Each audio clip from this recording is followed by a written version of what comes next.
संत निवृत्तीनाथ महाराज पालखी अहमदनगर येथे वाटचाल।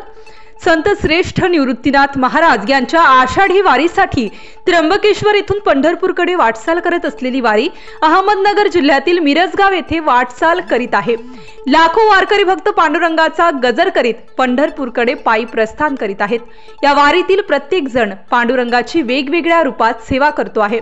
याचेच एक मूर्तिमंत उदाहरण नाशिक जिल्ह्यातील सिन्नर येथील माऊलीचे आणि नाथांचे भक्त सुरेश आंधळे हे गेल्या अनेक वर्षांपासून पंढरीची पायी वारी करतात। पायी चालत व काही काळ लोटांगण घालत ते वारी करत आहेत। ते नाथांचे निस्सीम भक्त असून नियमित पंढरपूरला जात असतात। स्टार न्यूज साठी जर्नलिस्ट राजेंद्र भांड, अहमदनगर।